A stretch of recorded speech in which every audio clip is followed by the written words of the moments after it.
এসেছি, গ্যাসের দাম যদি 1 টাকাও বৃদ্ধি করা হয়, 1 টাকাও, আপনি এই সরকার চালাতে পারবেন না।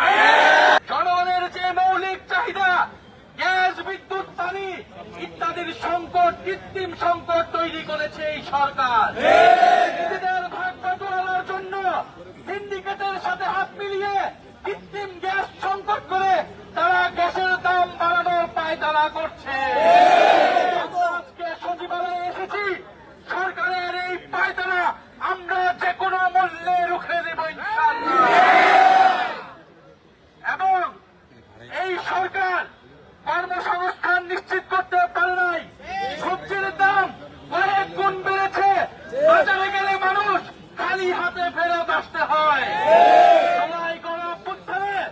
আমরা অংশ নিয়েছিলাম, রাজনৈতিক সংস্কার হবে, অর্থনৈতিক লুটপাট বন্ধ হবে, কিন্তু বন্ধুগণ সিএনজি স্ট্যান্ডে, বাস স্ট্যান্ডে চাঁদা আগে থেকে 3 গুণ বেশি দেওয়া লাগে।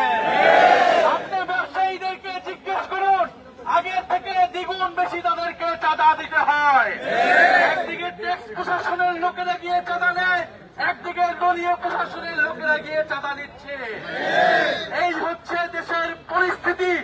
এই পরিস্থিতিতে আমরা দেখতে পাচ্ছি বিশ্ববিদ্যালয়গুলোতে ছাত্রদের উপরে, সাধারণ শিক্ষার্থীদের উপরে, বিরোধী মতের উপরে সরকার দলীয় ছাত্র সংসদের দমন পীড়ন, নির্বাচিত ছাত্র সংসদ নেতৃবৃন্দদের উপরে হামলা করা হচ্ছে, একযোগে সকল ক্যাম্পাস দখলদারিত্ব করার চেষ্টা করা হচ্ছে। আমরা এই ধরনের আচরণের সাথে পরিচিত এবং এই ধরনের আচরণ আসলে জনগণের পক্ষ থেকে কি করতে হয় সেটার সাথেও আমরা পরিচিত।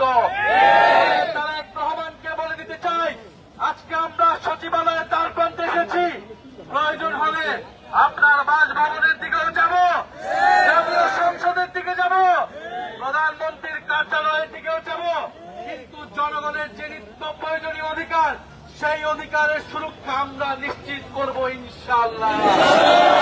আজকে আমরা হুঁশিয়ারি দিতে এসেছি, গ্যাসের দাম যদি 1 টাকাও বৃদ্ধি করা হয়, 1 টাকাও, আপনি এই সরকার চালাতে পারবেন না।